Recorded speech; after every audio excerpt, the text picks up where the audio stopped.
My name is Lauren Mitchell, and I'm about to walk back into the small Virginia town I once couldn't wait to leave behind. 10 years of building a life on my own terms have brought me here tonight, back to the same street where I rode my bike as a kid, the same front porch where I once stood hearing my father tell me I'd never be the smart one. I still remember the way those words landed like a label I couldn't peel off, no matter how much I tried to prove otherwise. Now I'm sitting in the driver's seat of my midnight blue Tesla, its quiet hum a far cry from the rattling used sedan I left in. Parked in front of my parents' modest colonial home, I can see the warm glow of the kitchen lights through the window shadows of people moving inside. They're celebrating my father's 65th birthday, a milestone filled with friends, neighbors, and colleagues who know him as the brilliant man who shaped generations of students. They don't know I've built a company from the ground up. They don't know the contracts my firm has with names they'd never dream I'd meet. They certainly don't know that the woman who was once considered the family underachiever now has a net worth that could pay off every mortgage on this block, and then some. The steering wheel is cool under my hands, but my palms are slick. The weight of the secret I've carried for a decade presses against my chest. It's not just the money, not just the recognition, it's the fact that I learned to stop expecting their approval and carved my own way forward. Tonight, I've decided they deserve the truth, whether they're ready for it or not. I catch my reflection in the rearview mirror, steady eyes, tailored black suit hair pulled into a sleek knot. No more hiding behind modest cardigans and borrowed confidence. I'm here as I am not as the version they used to measure me against. I can still hear the echoes of those old family dinners. My father's booming praise for my brother Ethan's debate wins my mother's careful nod when I tried to share my own achievements. It wasn't just about being ignored. It was the quiet certainty in their eyes that I had reached my limit before I even had a chance to start. And for years, I believed them. But life outside this town has a way of reshaping you. I've seen what grit looks like when no one's clapping. I've learned what it takes to earn respect in boardrooms where your gender and your background are marks against you. And I've built something real that I don't intend to downplay anymore. I take a slow breath and glance at the passenger seat where a small black gift bag rests. Inside is a rare bottle of single malt my father once said he wanted to try when the time was right. The irony doesn't escape me that I, the not smart enough daughter, can now afford to give him something even his professor's salary would hesitate over. From inside, I hear a burst of laughter, the clink of glasses, the warm hum of a gathering that's been in motion long before I pulled up. My fingers tighten around the keys. This house holds 1,000 memories, some I'd pay to relive, others I'd pay to forget. And tonight all of them are coming with me. I open the door and step into the crisp night air. The gravel crunches under my heels as I make my way up the path. The front porch light spills across the steps, and for a moment I feel like the little girl again, except this time I'm walking in with everything they said I couldn't be. If you've ever carried a secret so big it felt like it might change how people see you forever, you know the mixture of fear and thrill twisting in my chest right now. You know the way your heartbeat keeps pace with your footsteps, the way your mind replays every past slight like a highlight reel you never asked for. And maybe you also know the choice I'm facing: to keep the peace or finally, once and for all, speak the truth. If you've ever been here, standing at the edge of a moment that could rewrite the story everyone else tells about, you leave a like and stay with me, because what happens next might sound like fiction, but every word is true. I wasn't always the woman walking up to that front door with her head high. There was a time when I couldn't even picture myself getting out from under the weight of comparison.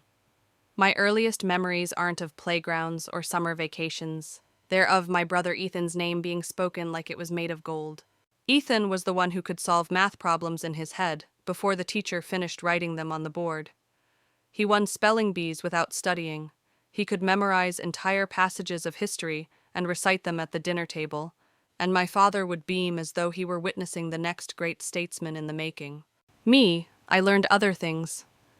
I noticed when my mom's smile didn't quite reach her eyes. I knew how to calm down the neighbor's dog that barked at everyone else. I could tell when someone was lying by the way their hands fidgeted. But those weren't the kinds of skills my father valued. I remember once in 4th grade coming home with a B+ on my math test, the highest grade I'd ever gotten in that subject. I clutched that paper all the way from the bus stop, rehearsing how I'd show it to him. Maybe this would be the moment he looked at me the way he looked at Ethan. He barely glanced at it. Better than usual, he said before turning his attention to Ethan's perfect A+, complete with an extra credit problem no one else in the class had solved. Exceptional work, he told my brother, that warmth in his voice like sunlight I could never stand in. Then came the line I would hear in different forms for years. Why can't you be more like your brother? My mom saw it happen. She always did. She'd squeeze my hand under the dinner table later, but she never said anything in the moment. I used to think maybe she agreed with him. Now I know she was just surviving in her own way. It was like that all through school. Ethan's trophies lined the living room shelves, glinting in the afternoon light. My ribbons and certificates stayed in my desk drawer. I didn't realize until much later how much that shaped me, how it taught me to measure my worth against a standard I was never meant to fit. In 6th grade, we both entered the science fair. Ethan built a textbook volcano lava smoke the works. I spent weeks testing how different genres of music affected the growth of plants, keeping meticulous notes. I thought I'd found something amazing, that maybe my project would show him I had my own kind of mind. Ethan won first place. I got a participation ribbon. On the way home, my father told me my project was too subjective, as if creativity was a flaw instead of a strength. That was the first time I realized there was no point trying to beat Ethan at his game. If I was going to matter, I'd have to find my own. But finding it wasn't simple. I stumbled through high school, great in economics, terrible in chemistry, middling in everything else. And every report card felt like another reminder that I wasn't the bright one. Still, there were moments that hinted at something different. I started reading the business section of the newspaper he left on the kitchen counter.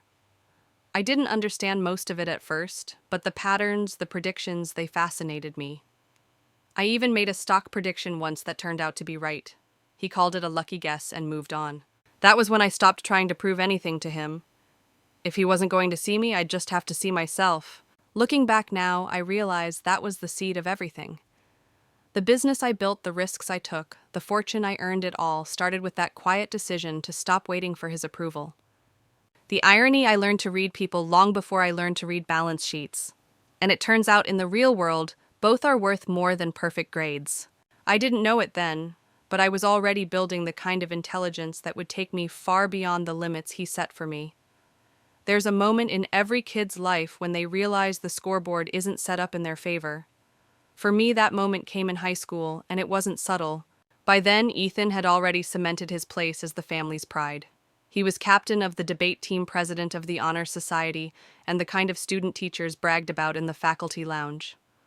My father attended every single one of his tournaments, always sitting in the front row, nodding like he was watching history unfold.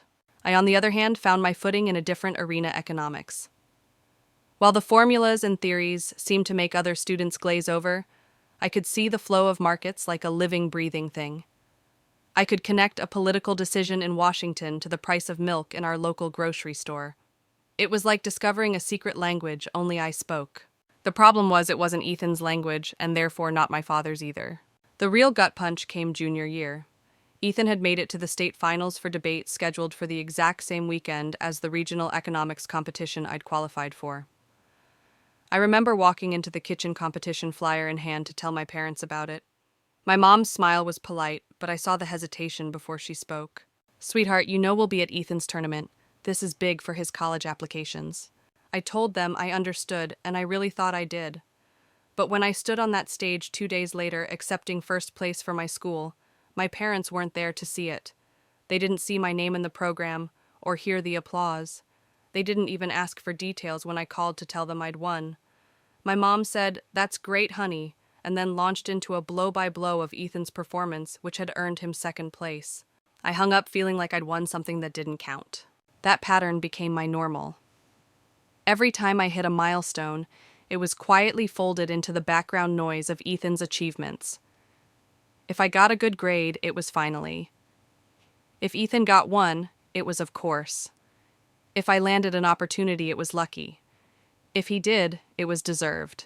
By the time senior year rolled around, I didn't expect much. I applied to several universities, including my father's alma mater, a reach, but one I thought my competition wins, and strong economics grades might offset. Ethan naturally was fielding offers from Ivy League schools like they were party invitations. The day my rejection letter arrived, I didn't tell anyone. I folded it into a textbook and shoved it under my bed, but somehow my father found out. Maybe a colleague mentioned it. Maybe he just assumed. At dinner that night, he didn't even look up when he said, "I heard you didn't get into my university." I nodded. "But State University has a great business program, and they've offered me a partial scholarship." He smirked. "State takes anyone with a pulse.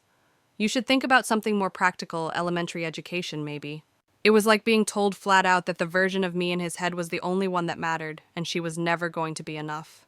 That was the night I decided I wouldn't ask for his help anymore. If I went to college, it would be on my own dime. If I built something, it would be without his blessing.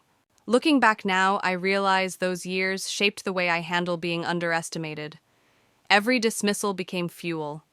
Every comparison became a challenge. And every time they chose Ethan's spotlight over mine, I learned how to work in the dark, quietly, steadily, until the results were too big to ignore. The funny thing is, I stopped needing their applause long before I ever got it. The summer before college was the first time I truly understood what it meant to be on my own. When I told my parents I'd accepted the scholarship to State University, my father didn't hesitate. "If that's your choice, you can finance it yourself. I'm not wasting money on a school that hands out degrees like candy." He said it with the same finality he used when closing a classroom debate. End of discussion, no rebuttals allowed. It stung not just because of the money, but because I'd seen him willingly fund Ethan's pre-college summer programs without a second thought. But I didn't argue. I just nodded and started looking for work. That summer, I got a job as a bank teller at the local branch. It wasn't glamorous hours on my feet handling deposits and withdrawals for people who barely looked me in the eye, but it gave me something I'd never had before: a front row seat to how money moved. Mrs. Jenkins, the branch manager, noticed early on that I wasn't just processing transactions, I was paying attention. I asked questions about interest rates, investment accounts, and why certain clients got more favorable terms. One afternoon during a lull, she leaned over my counter and said, "You have a good mind for this work. Most people see numbers, you see possibilities." I didn't realize it then, but that single sentence would echo in my mind for years. By the end of the summer, I'd saved just enough to cover my first semester's tuition and a stack of used textbooks. The night before I left for school, my mom knocked on my bedroom door. She stepped inside, closed it behind her, and handed me a plain white envelope. "I want you to have this," she said, her voice low, like she didn't want my father to hear.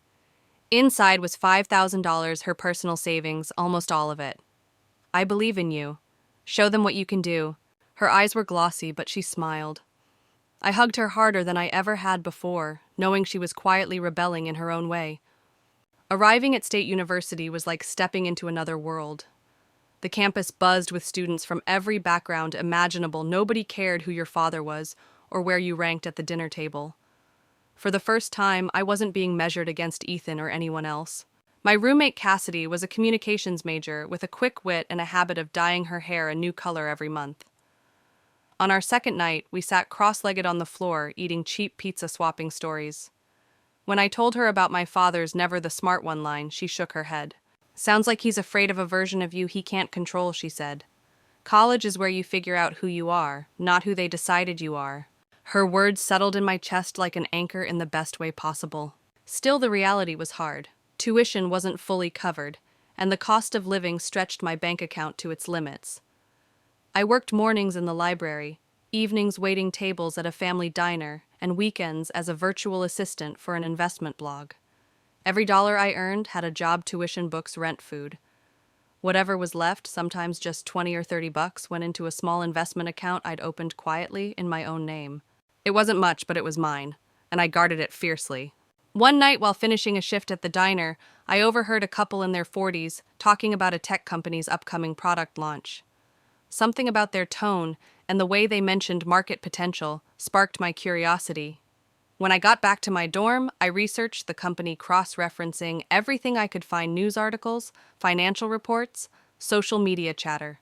It felt exactly like that first time I'd predicted a stock jump in high school. And though my account was tiny, I made the investment. A month later, it paid off. Not life-changing money, but enough to cover my rent for the semester. It was proof that my instincts weren't just a fluke. And deep down, I knew I wasn't just surviving college. I was building something even if no one else could see it yet. By sophomore year, I'd stopped thinking of finance as just a way to survive. It had become the lens through which I saw the world. Numbers were no longer just static figures on a spreadsheet. They were the pulse of people's decisions, the map of where opportunity hid in plain sight. That year, I enrolled in an advanced finance class taught by Professor Diana Corbett. She wasn't the type to read off PowerPoint slides. She'd been a Wall Street analyst before leaving for academia, and she carried herself like someone who'd survived 100 high-stakes boardroom showdowns. She expected her students to think, not just memorize. One afternoon, she posed a question about how a recent shift in consumer spending might affect a certain retail company. Most of the class gave safe textbook answers, quoting charts, quarterly earnings, and predictable projections. I hesitated before raising my hand. What if you're looking at the wrong data? I asked. Their social media engagement has shifted to an older demographic, which means they're losing the younger market. They'll make up the difference temporarily with promotions, but long-term, it's going to hurt their growth. The room went quiet. Professor Corbett narrowed her eyes, not in disapproval, but curiosity. "Stay after class," she said. That was the day she became my mentor. She told me I had an unconventional mind, one that didn't just process numbers, but connected them to culture, behavior, and trends. "That's rare," she said. "It's also dangerous because you'll see things other people dismiss until it's too late." Encouraged, I started taking calculated risks with my small investment account. The biggest came when I put $2,000, nearly everything I'd saved, into a fledgling data analytics startup specializing in social media behavior. Other students thought I was reckless. Even the investment blog I worked for dismissed the company as too niche. 8 months later, my investment had tripled. That single win paid my next semester's tuition and gave me the confidence to keep refining my approach. Outside of class, I started a small investment club with a few friends. We pooled our part-time job money, about $400–500 in total, and treated it like a miniature fund. I taught them how to spot undervalued opportunities, not just by crunching numbers, but by reading the world cultural shifts, technology adoption rates, even subtle changes in public conversation. By the end of the school year, we'd grown our pool by 40%. It wasn't enough to make headlines, but it was enough to prove we were onto something. It also proved something to me: my instincts weren't just good, they were repeatable. Still in the back of my mind, I knew my family wouldn't care. If I told my father, he'd probably call it luck. If I told Ethan, he'd politely say, "That's interesting," before changing the subject. So I kept it to myself and focused on building. Every paycheck, every tip, every freelance invoice, I skimmed a percentage into that account. My friends joked that I was future rich. I didn't correct them. One night, Cassidy walked into our dorm room to find me surrounded by charts, articles, and sticky notes. "You know," she said, leaning against the doorframe, "most people in college are figuring out who to date, not how to build an empire." I laughed, but part of me knew she was right. I wasn't just chasing grades or a degree. I was laying the foundation for something much bigger, something I could own outright. And if you've ever been underestimated, if you've ever had someone decide who you are, before you've even had the chance to prove yourself, you know how addictive it is to work in silence, to let the results speak when the time is right. If you've ever been told you're not cut out for something, tell me in the comments how you proved them wrong. I want to hear your story because, trust me, this is only the beginning of mine. Graduation came faster than I expected, but by the time I walked across that stage in my cap and gown, I wasn't the same girl who'd arrived with a suitcase full of secondhand clothes and a head full of doubt. I graduated with highest honors in finance. My personal investment account, quietly nurtured over 4 years, was now worth just over $50,000 a number. That felt surreal when I thought back to the summer I'd counted coins for rent. My parents came to the ceremony. My mother hugged me like she meant it. My father shook my hand stiffly and said, "Congratulations. State school honors are still honors, I suppose." He said it in that half-praise, half-dismissal tone I'd heard my whole life. Ethan, now deep into law school at Georgetown, clapped me on the shoulder with a smile that almost felt apologetic. Over dinner afterward, I told them I'd accepted an offer at a prestigious investment firm in New York. My father nodded as if I'd said I'd gotten a job filing paperwork at the DMV. "Entry-level paper pushing will be a good start," he said. "Maybe with time you can work your way up to something substantial." I didn't bother explaining that even getting into that firm was harder than getting into some Ivy League programs. I just smiled, tucked the comment away with the others, and thought, "You have no idea." 2 weeks later, I packed everything I owned into the back of my aging Honda Civic and drove to Brooklyn. My apartment was tiny, a studio with a shower so cramped I had to keep my elbows tucked in just to wash my hair, but it was mine. The firm's offices in Manhattan were everything you'd expect from the heart of the financial district: glass towers, marble floors, a constant hum of movement. On my first day, I walked into a conference room filled with my fellow new hires. Most were Ivy League graduates. Their suits fit like they'd been custom tailored. They spoke with the confidence of people who'd grown up expecting to be taken seriously.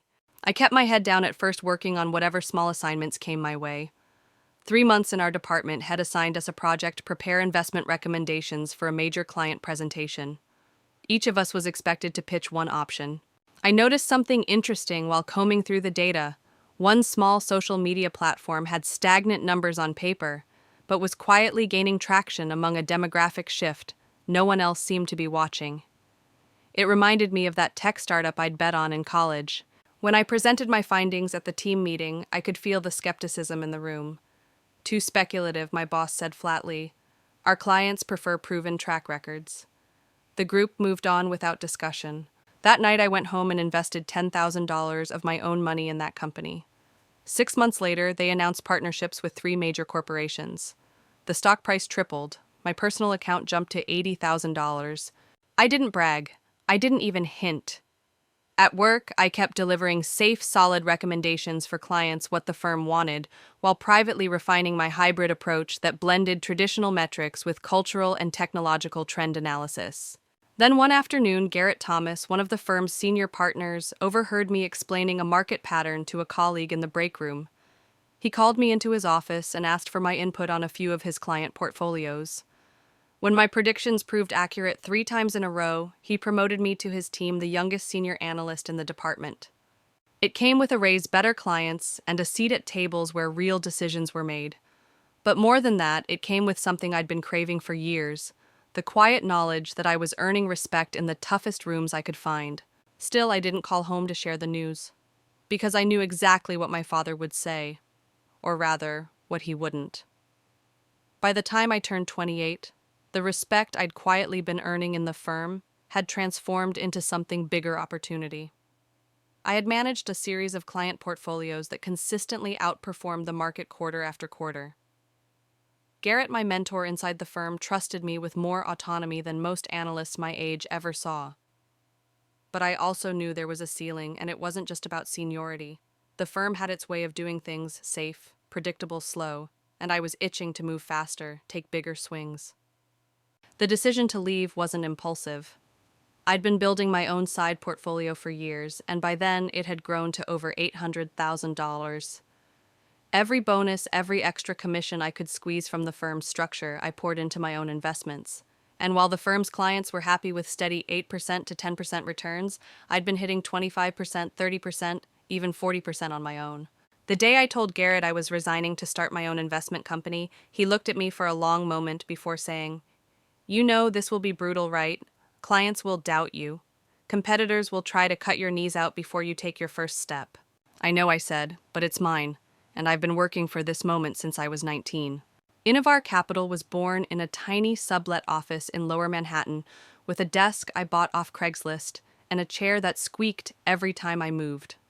My first hires were 2 junior analysts I'd met at networking events, hungry, talented, and unafraid to work insane hours for a chance at something new.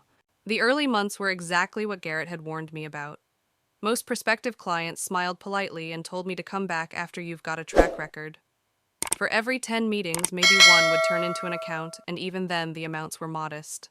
We worked 18-hour days, often crashing on the office couch after midnight pizza runs.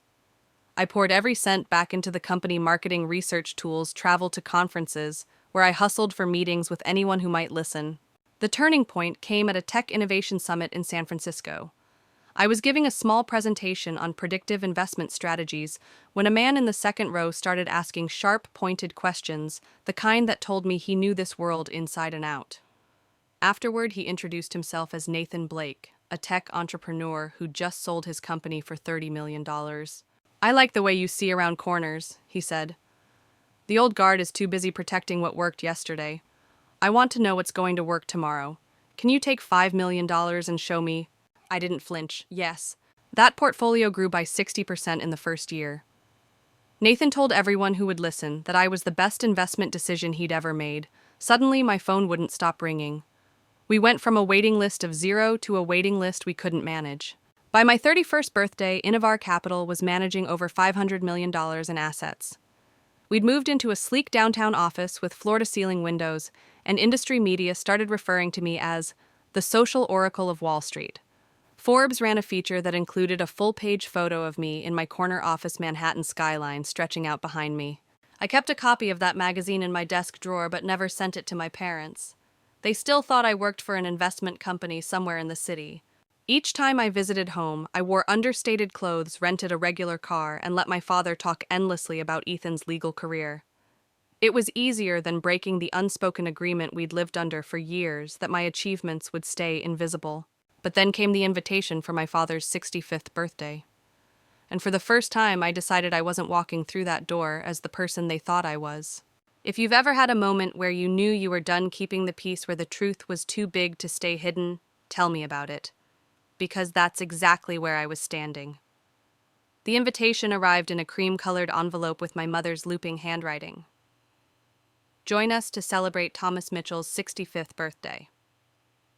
There was no RSVP card, just a line at the bottom: dinner at 7 p.m. our house. The same house where I'd been measured against an impossible standard for most of my life. I stared at it for a long time before setting it on my kitchen counter.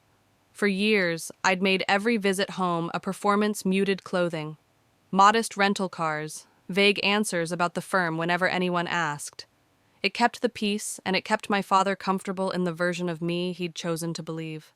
But I'd spent a decade building something extraordinary brick by brick, and lately that silence had started to feel less like peace and more like erasure. The Forbes profile sat in my desk drawer. My company's name was on contracts with billion-dollar clients, and I was still letting my father tell people I was doing some stock thing in New York. I decided this birthday would be different. That afternoon, I walked into my building's garage and looked at my Tesla sleek black gleaming under the fluorescent lights. I'd never driven it home before, always opting for something forgettable from a rental lot. This time, I slid into the driver's seat, tapped the address into the GPS, and let the quiet hum of the motor be the only sound as I pulled into traffic. The 90-minute drive gave me plenty of time to rehearse what I might say, but no matter how I started in my head, it all came down to the same thought: you never ask Dad. By the time I pulled into the driveway, the sun had dipped low, casting long shadows across the familiar brick façade. The house looked exactly the same shutters, same front porch light, but it felt smaller than I remembered, almost fragile, against the life I'd built in Manhattan. I stepped out, heels clicking on the pavement, and reached into the passenger seat for the gift I'd chosen: a rare single malt scotch my father once said he'd drink when the occasion was right. I figured tonight qualified. My mother opened the door, her face lighting up when she saw me. "Lauren, you made it," she said, pulling me into a hug. Her eyes flicked past me to the Tesla in the driveway. "Nice car." "It's mine," I said simply. For a moment her eyebrows lifted, but she said nothing. My father appeared behind her, checking his watch. "Good of you to come. Most of the guests will be here soon." No hug, no smile, just a perfunctory greeting before he turned toward the living room. Inside the house was frozen in time. The same furniture, the same framed photos, the same shelf lined with Ethan's trophies. My awards weren't there. They never had been. Ethan arrived with his wife 20 minutes later. Despite our complicated history, he hugged me warmly. "New York life must agree with you," he said, giving me a once-over. Before I could respond, our father called him over to talk about a recent court case. I ended up in the kitchen with Jennifer making polite small talk about their kids while the sound of my father's booming voice carried through the walls. It was almost comforting in a strange way, the predictability of it. But underneath a current of restlessness pulsed. I hadn't come here to blend into the wallpaper again. When the doorbell rang, my mother went to answer it. In walked one of my father's oldest colleagues, Professor Whitman, with his wife and their son, Daniel. Introductions were made, and then Daniel stopped mid-handshake. "Wait, Lauren Mitchell, from Innovar Capital." The room went still. My father frowned. "You must be thinking of someone else." Daniel was already pulling out his phone. "No, it's you. I just read your profile in Forbes. You're the one they're calling the social oracle of Wall Street." He turned the screen toward the group, and there I was standing in my corner office with the Manhattan skyline at my back. For a moment, no one spoke. Then my mother let out a soft gasp. My father's face tightened. Ethan looked genuinely stunned. And I knew without a doubt that the charade was over. It's strange how a single sentence can turn an entire room into a pressure cooker. Daniel's words. "You're the one they're calling the social oracle of Wall Street," hung in the air, like they'd sucked all the oxygen out of it. My father's colleagues turned their heads toward me, curiosity flickering in their eyes. My mother's hand was still over her mouth, as if she could hold back her surprise. Ethan's expression was somewhere between pride and disbelief. I broke the silence first. "Yes, I own Innovair Capital. We manage just over $1 billion in assets now." My voice was calm, almost conversational, but I could feel my pulse pounding in my neck. My father recovered enough to scoff. "These magazines, they exaggerate. They like to create celebrities out of numbers." Daniel didn't even glance at him. "Exaggerated hardly. Your firm had the highest returns in the industry last quarter. My boss has been trying to get on your client list for months." That landed hard. A murmur rippled through the group. My father's jaw tightened, but before he could say anything, my mother stepped forward, her eyes locked on me. "Why didn't you tell us?" I could have given the easy answer: I didn't want to brag, but this wasn't the time for half-truths. "Because you never asked." The words seemed to hang there, heavier than Daniel's introduction. For 10 years, they hadn't asked. They'd been content to leave me in the shadow of the story they'd written about me, the daughter who'd done all right, but never quite matched up. A waiter my parents had hired for the evening poked his head in to announce that dinner was ready. Chairs scraped against hardwood as people moved toward the dining room. My father made a point of walking ahead of me, his hand firm on the back of Ethan's chair as if to re-establish order. But the balance had already shifted. We took our seats, the long mahogany table set with my mother's best china. My father cleared his throat. "Lauren's always been modest about her work," he said, his voice carefully measured. "Perhaps she can tell us more about this company of hers." There it was, the attempt to contain the story, to frame it within his own narrative. Something in me snapped. "We manage over $1 billion in client assets," I said, evenly, looking directly at him. "My personal net worth is about $15 million. I sit on the boards of 3 financial organizations and was named one of the 40 most influential people in finance under 40 last year." You could hear the silverware pause midair. My father's face flushed, but his voice stayed cold. "Why would you hide this from your family?" "I didn't hide anything," I said. "You never asked. You were too busy talking about Ethan's career to even wonder what I might be doing." Across the table, Ethan shifted uncomfortably. My mother's eyes glistened. My father opened his mouth, but I kept going. "You decided who I was when I was 12 years old and told me I'd never be the smart one. And every time I achieved something, you treated it like a lucky break instead of the result of my work. So no, I didn't tell you. I didn't need another dismissive comment to file away." The silence that followed was so complete I could hear the faint hum of the refrigerator in the next room. Somewhere in the middle of that silence, I realized I wasn't shaking. For the first time in my life, I was saying exactly what I wanted to say without bracing for impact. Dinner went on, but the air was different now, thick, charged, impossible to ignore. And I knew before the night was over, the reckoning I'd been imagining for years was finally going to happen. The main course had barely been served when my father tried to steer the conversation away from me. He launched into a detailed recap of Ethan's latest corporate case, using the same booming, animated tone he'd always reserved for my brother's victories. Guests nodded politely, but I could feel their curiosity lingering, their glances darting toward me every few minutes. Then halfway through his story, Ethan set his fork down and spoke directly to our father. "You know, Dad, maybe we should let Lauren finish what she was saying." That stopped him cold. His eyes narrowed the same way they used to when a student challenged him in class. "She's had plenty of time to talk," he said. "Not really," Ethan replied. "Mostly she's been talked over for the last 20 years. It was so unexpected that I almost laughed, but instead I sat back and let the silence stretch. Finally, I leaned forward, my voice steady. "You've been telling everyone here who I am my whole life, Dad. Tonight I'm going to tell them myself." He tried to cut in, but I didn't give him the chance. I told them about starting Innovair Capital from a tiny sublet office, about the 18-hour days, and sleeping on a couch between client calls. I described Nathan Blake's $5 million trust and the 60% growth we delivered in a single year. I didn't sugarcoat the rejections, the skepticism, the closed doors I had to pry open with results so undeniable they couldn't be ignored. My father's lips pressed into a thin line. "So you've done well," he said finally. "That doesn't change the fact that you kept it from us." Were you trying to make us look foolish? No, I said, my voice firm but calm. I was protecting myself. From exactly this dismissal disbelief, the assumption that anything I've accomplished must be exaggerated or accidental. My mother reached across the table, resting her hand lightly on mine. Lauren, we didn't know. That's the point, I said, turning to her. You never tried to know. You never asked.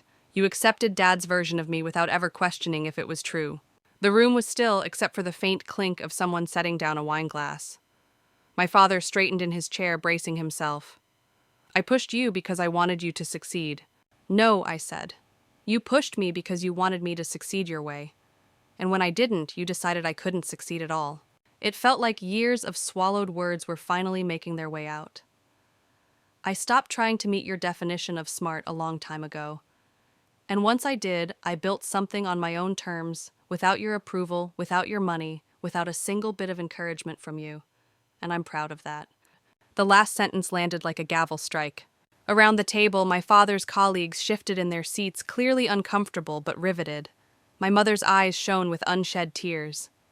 Ethan gave me a small nod, almost like he'd been waiting for this as much as I had. For a long time, my father didn't say anything.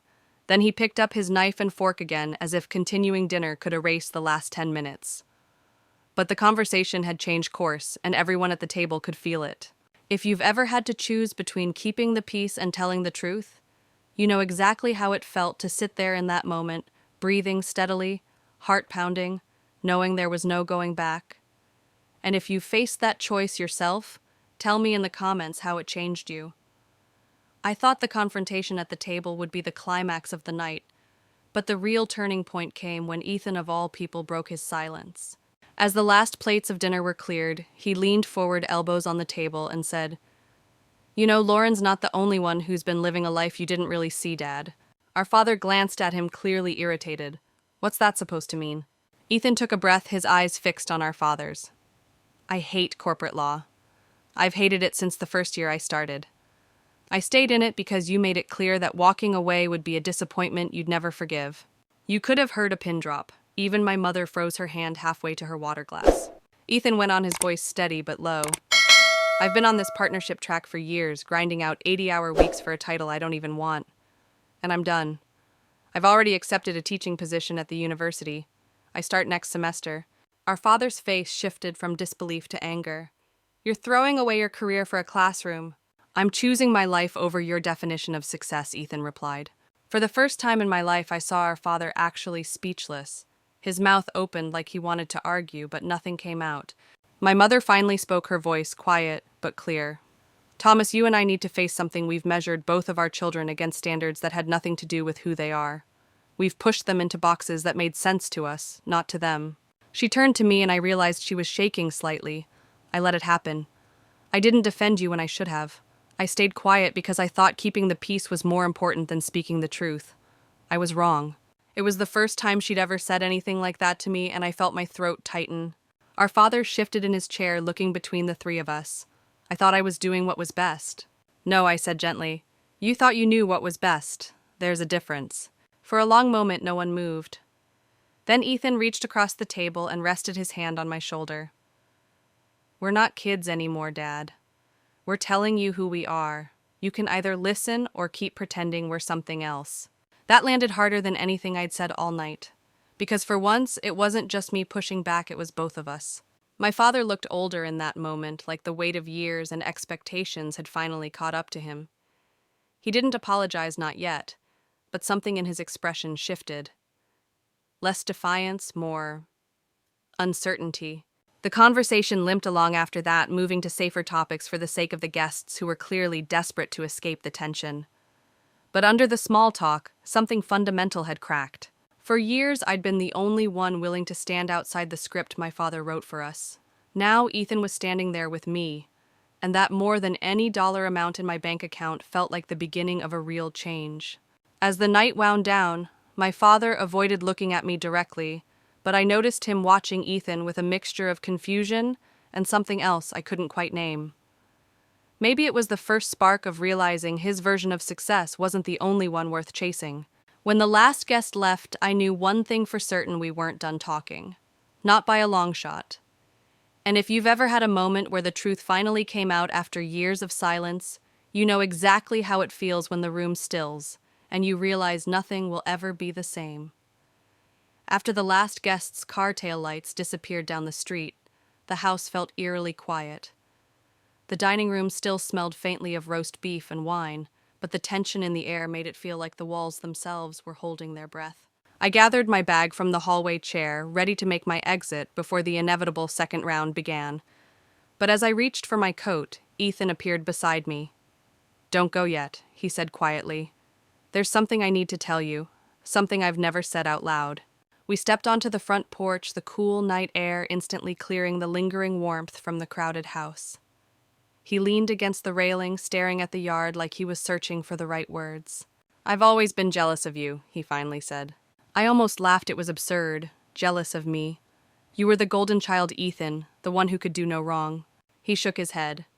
"That's just it. You got away. You figured out how to live without needing Dad's approval. I've been stuck in his shadow for 35 years, even while standing in the light. I thought about that, about how my life had been built on proving him wrong, and Ethan's had been built on proving him right. Neither of us had been free. We were just trapped in different cages. I hate law," he admitted, his voice low.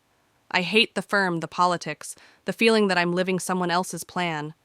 But every time I thought about walking away, I pictured Dad's face if I told him. And I couldn't do it. Not until tonight. For the first time, I realized his victories had cost him something too, pieces of himself he'd had to trade to stay in our father's good graces.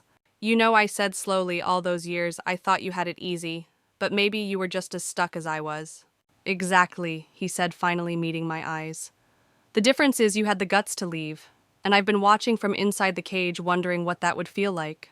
For a long moment, we just stood there, the only sounds the rustle of leaves and the distant hum of a passing car. Then he said, "So thank you. For tonight. For blowing it all up. You gave me an excuse to finally walk out." It was strange, this bond forming over shared wounds we'd never acknowledged. But it felt real solid in a way nothing between us had before. We went back inside together, and the scene waiting for us was almost cinematic. Our father in his armchair looking smaller than usual, and our mother on the sofa, her makeup streaked from tears. She glanced up at us, her expression unreadable. "I think I said carefully that we need to have a conversation that's about 15 years overdue." My father straightened his shoulders, squaring out of habit. "If this is about embarrassing me in front of my friends, it's about telling the truth," I interrupted. "Yours, mine, Ethan's mom's, all of it. And deciding whether we're going to keep pretending or actually try to see each other for who we are." Ethan nodded beside me, and for the first time in decades, I felt like we were on the same side. Whatever came next, we were going to face it together.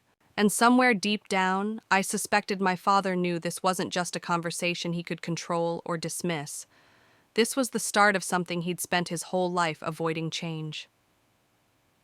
The next few days were a whirlwind of emotions and tentative conversations. Our family dynamic, long held together by silent expectations and unspoken disappointments, was beginning to unravel, but in a way that felt necessary, even hopeful. In the quiet of the living room, my mother and father sat across from Ethan and me, the tension palpable, but softened by the vulnerability we all carried. Mom was the first to speak, her voice barely above a whisper. "I never realized how much I enabled the favoritism between you two," she confessed.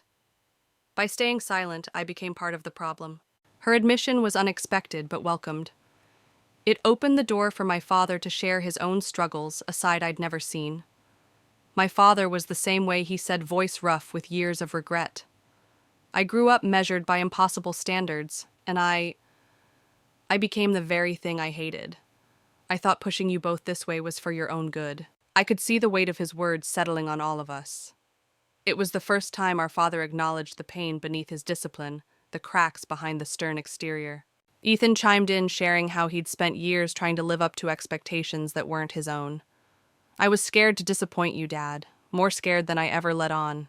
Hearing him, I realized that my brother's success was both his blessing and his curse.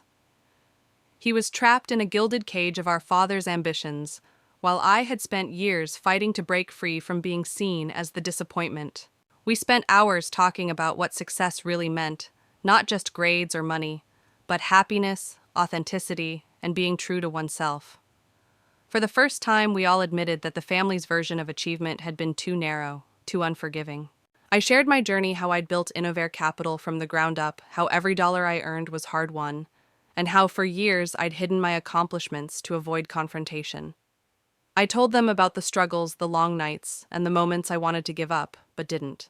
My mother listened with tears streaming down her cheeks. She spoke about rediscovering her own passions, finally reopening the art studio she'd given up years ago to support my father's career. My father, in turn, began to see the value in diverse forms of success. He asked detailed questions about my investment strategies and listened genuinely, something I hadn't expected but deeply needed. Over the next few months, we started family therapy. It was neither quick nor easy. Old wounds surfaced, defenses rose, and sometimes progress felt painfully slow. But beneath the challenges, a new understanding was forming. Ethan left his high-pressure law firm to pursue a teaching position at the university, trading a hefty paycheck for fulfillment. I maintained firm boundaries with my parents, limiting visits to what felt healthy, but stayed open to rebuilding.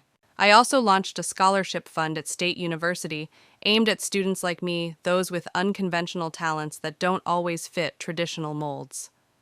Through my company, I started mentoring young women entering the finance world, remembering how crucial guidance had been in my early career. Slowly, our family's conversations became more honest. The pretense faded, replaced by careful respect and acknowledgement of each other's unique paths. My father no longer introduced me as the daughter who works in New York, but spoke with genuine pride about my financial innovations.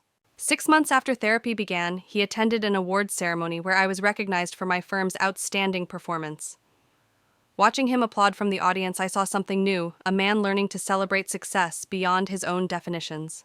And as I stood in my Manhattan office gazing out over the skyline, I realized that the real breakthrough wasn't the money or the accolades. It was that we'd finally started to see each other clearly for who we truly were. If you've ever struggled to be seen for who you really are, share your story below.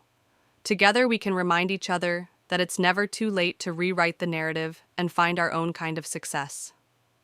Over the following year, the transformation within our family continued slow but steady, like the turning of a great ship.